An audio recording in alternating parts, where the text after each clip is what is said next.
Listen if you please, it's gonna be a breeze. Zacaroni and cheese. Welcome to another interview session of Zacaroni and Cheese, Mystery of the Haunted Island. Where we really never have any actual idea of what's going on. Exactly. Today we are joined by Nick Turnquist. Hello. Hello. Hi, How are you today? I'm doing good. Well, Doing good. So, Nick, tell us about Nick. Who's Nick? Yes. Tell us about him. I'm Nick. Who is Nick? I'm Nick. I went to camp starting very beginning of intermediate, and I went all the way through senior high, and then I was a camp counselor for 4 years. Yeah, and now I'm a student, and then I was supposed to be graduated, but I'm still a student. And yeah, I have fun with electricity. That's what I do. Nice. Very fun. So, tell us about Favorite memories from camp. My favorite memories from camp. Ooh. Well, I'd have to go. Well, I have two good ones. Both of them have to do with pranks. Oh. The first one might have been my first year as a camper. We went out in the middle of the night, and we had two of the other guys, and I think the green cabin were kind of like our ringleaders, and we had no plan. All we had were 10, 12 guys and some water balloons. So we picked them up, we went over to the girls' side and threw them against the side of their cabin. Yeah, that was all we did.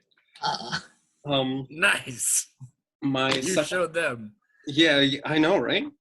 One of my other favorite memories is also a prank. It's both my greatest achievement and my greatest failure.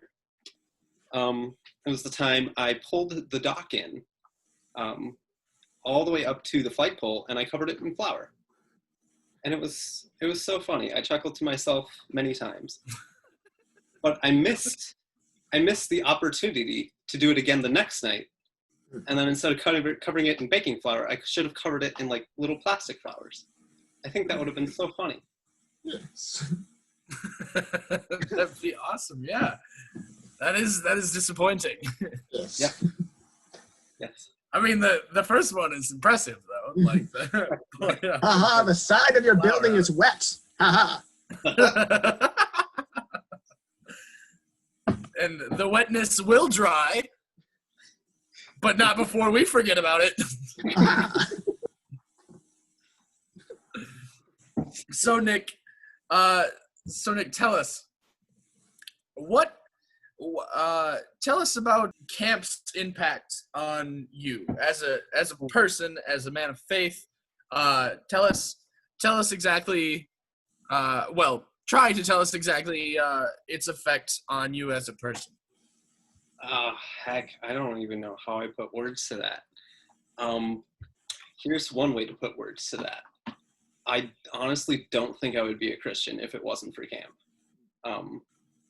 Leading up into going about 2 years before I officially gave my life to Christ, I decided I wasn't going to be a believer. I decided I was going to be atheist. And it was at camp that really drew me back to God.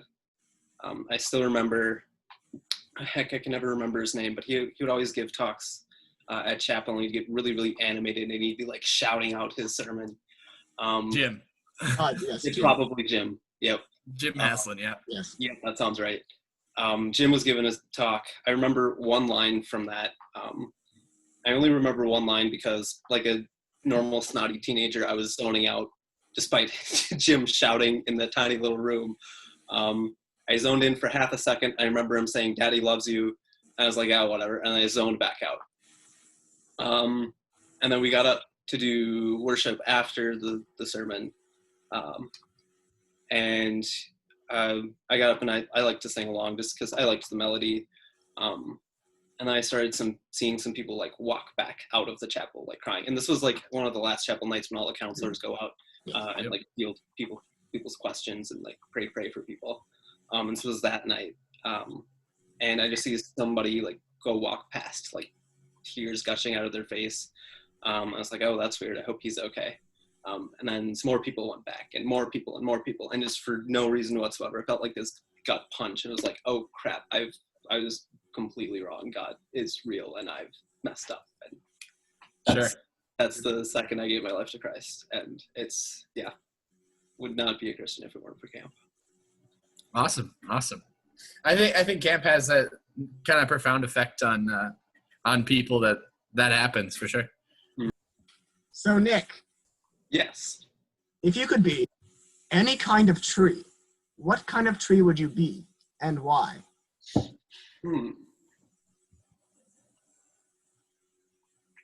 I think,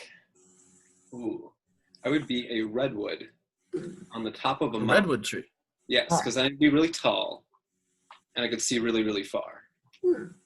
Interesting. And you'd be a statistical anomaly because they don't like rocky soil.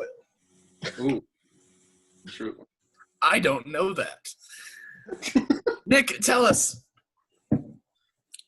if you were a beverage, would the carbonation be irritating? Yeah. I like to get under people's skin and make them wiggle a little bit. There you go. All right. Well, I think it's everybody. It's, if you're not familiar with the section, this is everyone's favorite. Everyone's favorite portion of the show. And if you're not familiar, it will be your favorite. I promise. Nobody's actually ever said that it's the best or their favorite, but we know in their hearts it is true. It's time for Name That Thing! Name that thing. Name that thing. That thingy thing. That thingy thing. Name that thing. That thingy thing. That thingy thing. What is that thing? Name that thing. Woo! The totally real Ocean Creature Edition, ironically still not the musical. So, this edition will be a little bit different because they're bizarre ocean creatures that are totally real. I have provided the biological names for them, like in the bottom left corner, the Dumbo octopus, which is a real thing, and that is its real name, and the leafy sea dragon, which is totally real and totally terrifying. All right, Nick, if you're unfamiliar with the show, this is the part where you see the thing that I'm showing you, and you name it. You give it a name. And Okay. do you think you're ready, Nick? Is anyone ever ready? That's a good point. Name that thing! This is a flamingo tongue snail. His name is Theodore. Theodore. Theodore, the flamingo tongue snail. Aha. He should be, if he had a top hat, he would be Theodore Flamingo Tongue Roosevelt. Yeah. Fun fact. Yeah. Name this thing!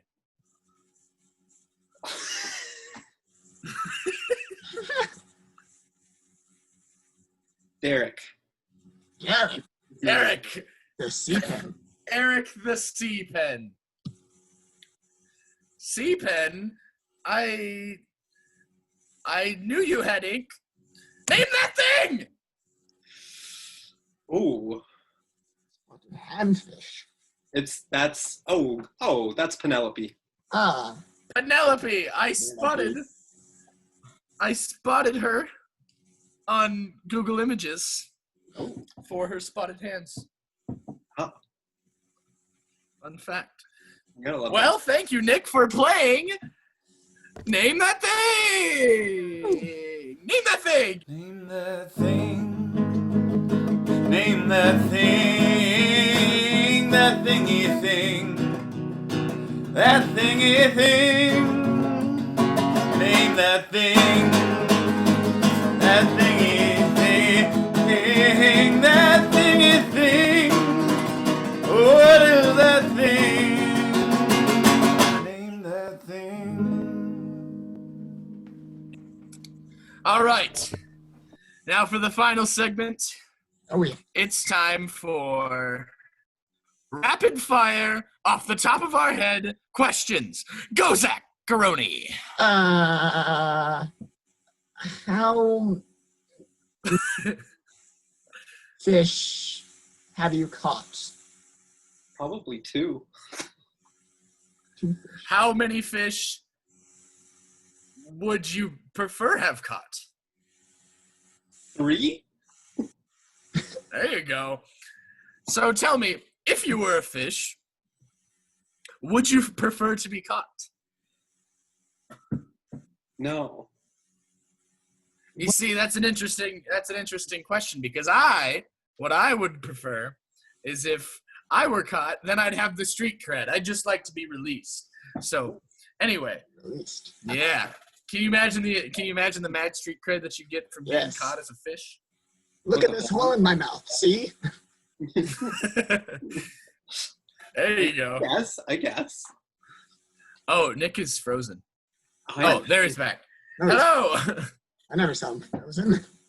He's frozen again. Oh, hello. Am I coming in?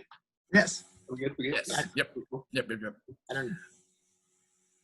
Well, I think this concludes our Zacaroni and Cheese staff interview, The Mystery of the Haunted Island, where we really have no idea what we're doing Exactly. a majority of the time. Nick, Yes. tell us how you're feeling. Sound us off. Do something, Nick. Hey, thanks There, for that. that's something. It was a great time. Yeah. Well, Yes, thanks for coming on the show, and thank you for watching. Yes. Like, comment. Bye-bye! Bye-bye. Listen if you please, it's gonna be a breeze. Zacaroni and cheese.